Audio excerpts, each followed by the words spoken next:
Welcome back to GH Always channel. Today, we dive into the dramatic whirlwind unfolding in Port Charles, where family ties, heartbreak, and betrayal collide in an unforgettable saga. Jason comforts Jocelyn amidst grief. On Robin's Bridge, beneath a somber gray sky, Jocelyn Jacks finds herself face-to-face with Jason Morgan.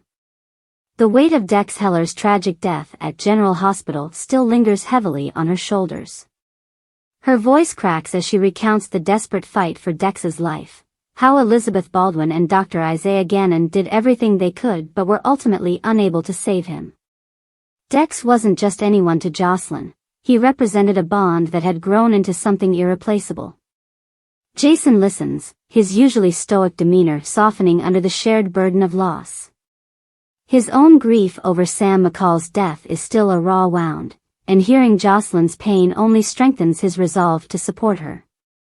Yet, in the background of this heartfelt exchange looms an even greater conflict. Jocelyn feels abandoned by her mother, Carly Spencer, who was too preoccupied with another crisis to comfort her grieving daughter.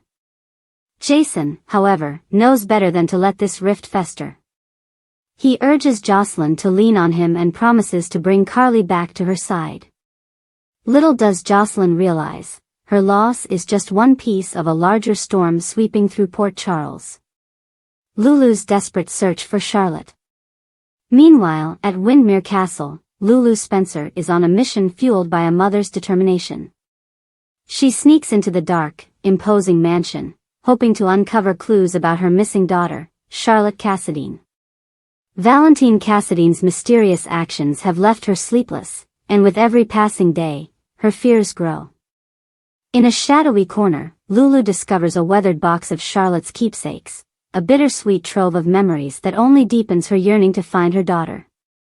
As Dante Falconeri and another officer arrive on the scene in response to a reported break-in, Lulu's desperation becomes palpable. Dante, torn between his duty as a cop and his lingering affection for Lulu, decides not to arrest her. Instead, he opens up about his own grief for Sam McCall, creating a rare moment of vulnerability between the two. Lulu voices her worst fear: what if she never sees Charlotte again? What she doesn't know is that Damian Spinelli and Anna Devane are already one step ahead, following a promising lead. Will their efforts bring Charlotte home, or is Lulu's anguish far from over? Nina's fight for Willow and the children. At the Quartermaine Gatehouse, chaos erupts after an explosive revelation shakes the family to its core.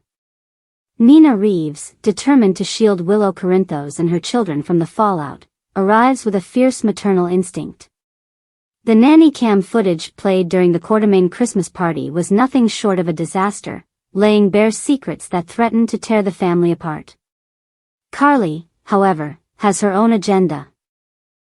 She rushes to the scene, intent on preventing Nina and Willow from taking Wiley and Amelia Corinthos away. A standoff ensues. Carly's fiery determination clashes with Willow's quiet but unyielding resolve.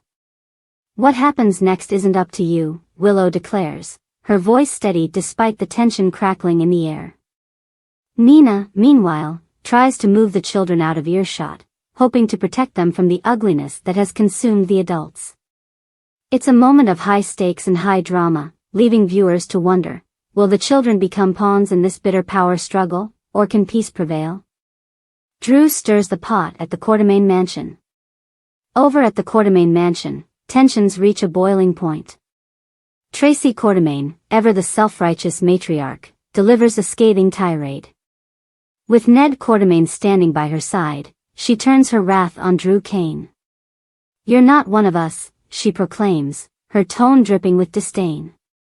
Drew, who has always struggled to fit into the Quartermaine mold, fires back with equal venom. His past as a man who rejected privilege clashes with his recent attempts to embrace his Quartermaine identity, creating a perfect storm of resentment. The confrontation takes a personal turn when Drew confronts Michael Corinthos, bringing up Willow's past indiscretions. "Would she ever cheat on you if it wasn't real?" Drew goads, his words cutting deep. The accusation reignites old wounds, dragging up memories of infidelity and betrayal. Michael, barely containing his anger, warns Drew to back off. As the scene unfolds, the audience is left questioning whether Drew's bitterness is justified, or if his actions are only sowing seeds of further discord. Portia demands accountability at GH. At General Hospital, the fallout from Dex Heller's death takes center stage. Dr. Portia Robinson, co-chief of staff, summons Elizabeth Baldwin and Dr. Isaiah Gannon to her office. Her voice is steady but firm as she demands answers. Why wasn't Dex's life saved? Was there a lapse in judgment, or were the circumstances simply beyond their control? Elizabeth, haunted by her recent failures, faces the possibility of being sidelined from patient care. Memories of a similar tragedy involving Sam McCall weigh heavily on her mind, making her question her own abilities. Meanwhile, the question of who was responsible for Dex's safety hangs in the air. Why wasn't there a guard posted at his door? And more importantly, who had the most to gain from silencing him? As Portia grapples with these unanswered questions, the hospital becomes a microcosm of the larger mysteries swirling around Port Charles. The truth about Dex's death remains elusive, but one thing is certain: the consequences will ripple far beyond the walls of GH.